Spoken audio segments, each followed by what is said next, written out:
Okay, tell me a little bit about why you wanted to run for Congress. You know, for me it was really three things. One, I think we got to get people back to work. You know, my background's working in economic development. It's something I know something about. And, you know, I talk to too many families who are struggling right now, and I think we have got to have a federal government that's focused on job creation, helping out our small businesses, and really getting things back on track. That's my background. I grew up in Port Angeles. When I was growing up, was right around the time the timber industry was struggling. I saw a lot of families that were close to me that were really struggling, and I thought it was important that that I dedicate myself to trying to help in that regard. So went off to college and graduate school. I studied economic development policy, and then I've spent the last decade working in economic development. The second thing is I actually think we got to get this Congress back to work. I think we've seen way too much partisan bickering and way too few results. You know, right now you have one of the parties in our nation's capital that have literally defined success as making sure that nothing happens, and that that the other side looks like failures. And I just think that gig is up. I have never defined success as making sure that the other side looks like failures. I think we've got to actually start working together to solve problems again.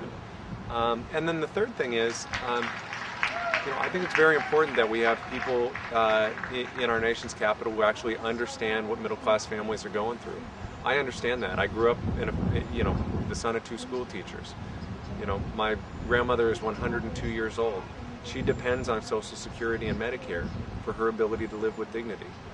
You know, I paid for college with financial aid, with grants and with loans. I've got two little girls who are going to depend on quality public schools. And so, working for middle-class families is not a theoretical policy conversation for me. It's very, very real, and it's one of the main reasons I'm doing this.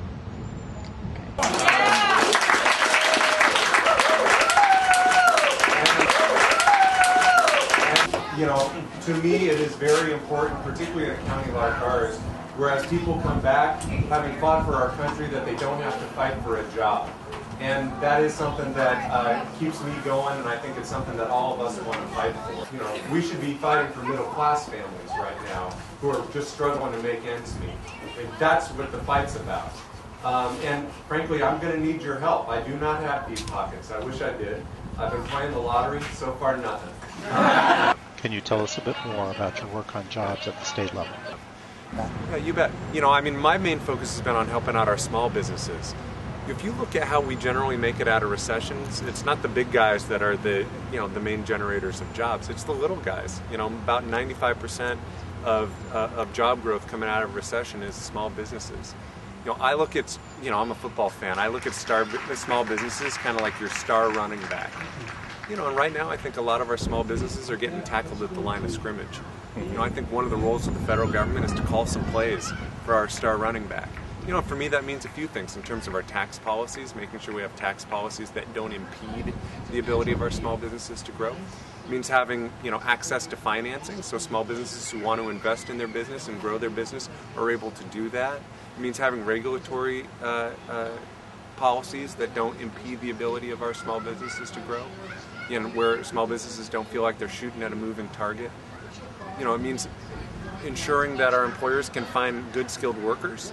Right now in our state we've got tens of thousands of jobs that are vacant, where the employers are actually looking for skilled applicants and struggling to find a fit between their jobs and job seekers. And those are opportunities, I think, where we can all, where the federal government can actually play a role that actually enables our economy to get back on track and help our small businesses actually score some touchdowns and create some jobs.